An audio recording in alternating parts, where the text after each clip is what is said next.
Praying with a purpose and preaching behind enemy lines. I'm the pastor of Central Baptist Church, Dayton, Ohio, at 5160 Derby Road. I had a conversation with an older gentleman today, and I want to share it with you.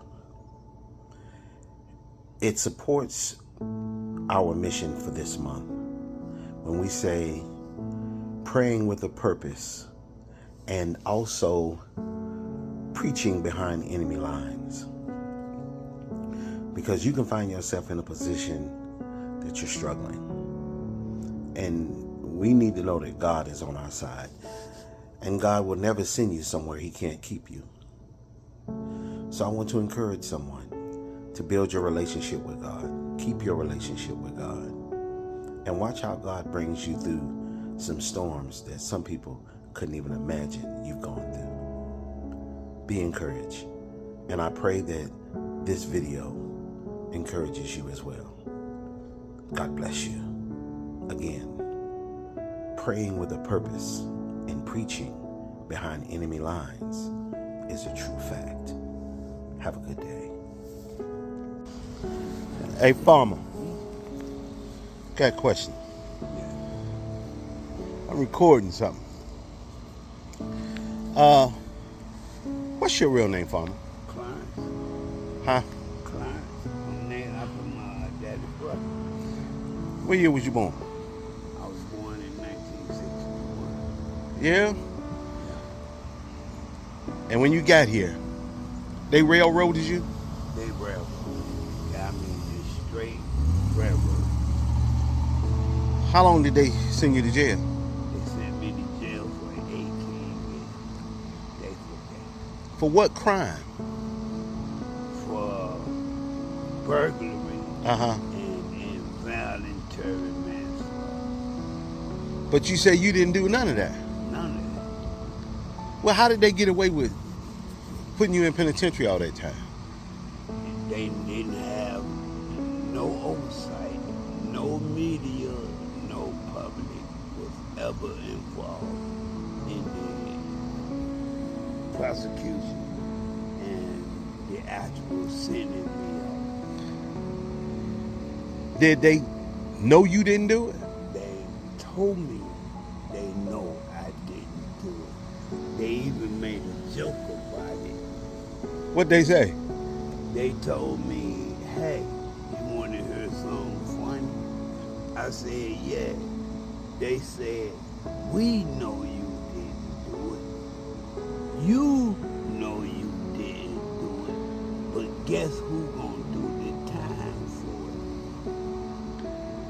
it? And I sat there and I didn't say anything because I was on my way to do some time. So I told the dude, what's funny about that? Uh-huh.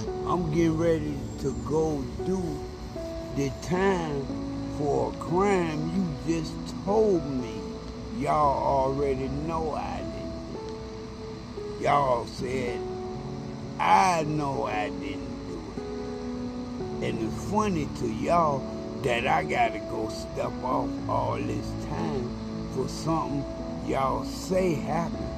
But still, y'all ain't proved nothing. You know what I mean? I heard you talking to God, and you told God, I didn't fight to get free.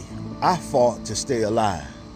Is that the mentality you had the whole time you was in jail? I didn't have no choice about it. Nobody believed I was innocent.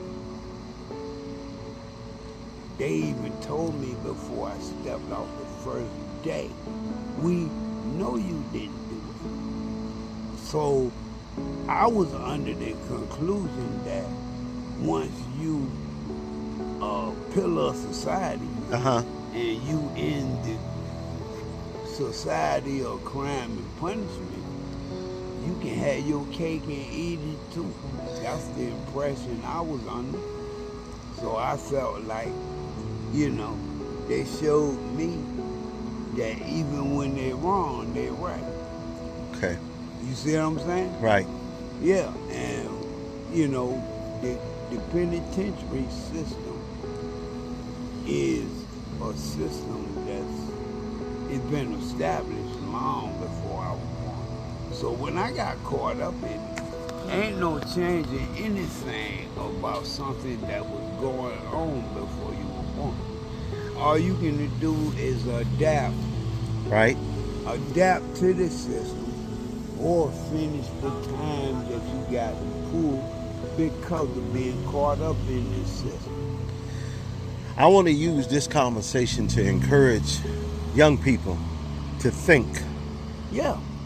To keep them from assuming just because you know the truth and being able to prove the truth is two different things. Yeah, especially when you're already behind the fence where don't nobody really care about the other 8 million different reasons why people are already up in there. You know, you got people that's not ever coming out.